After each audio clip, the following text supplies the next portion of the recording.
إن أحد المشرفين كان يبتز بائع خضروات هذا صدق. ما تكتب أمام طفله. الطفل بريء. مالك؟ الضرب منه واحد. هذا هو الطفل. هذا هو. ما خدش بالي من الاسامي، انما لو شفته هعرفه على طول. اسمه أدهم سعيد الزيادي. استدعينا من قبل الأخ رئيس الجمهورية في الحادثة التي ألم بها أدهم سعيد الزيادي. تخيلوا أن عمره 5 سنوات.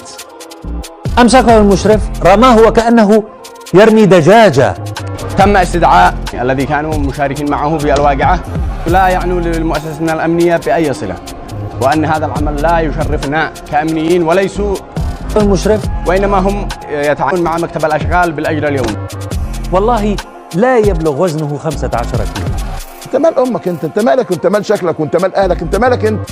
تخيل أن أحدا يفعل هذا بطفلك أمام عينيك. فالدولة لن تسمح فيما هو لها وسيتخذ الإجراءات. يا سلام عليك.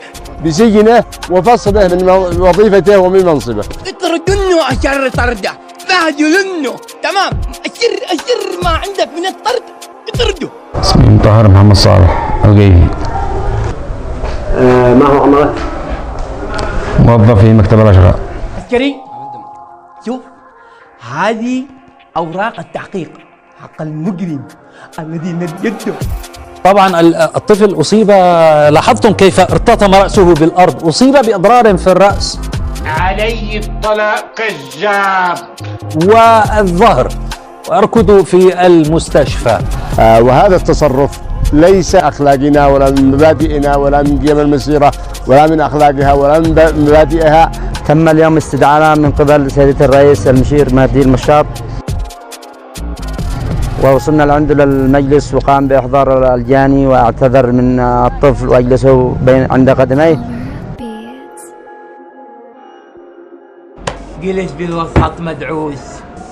هذا ابني وابن كل شهيد. ما حدث لهذا الطفل الذي ألمنا جميعا. اليوم لعبتوا لك هذا اللي ضرب ابنك من كبة الطيار ومحسوبك. How are you?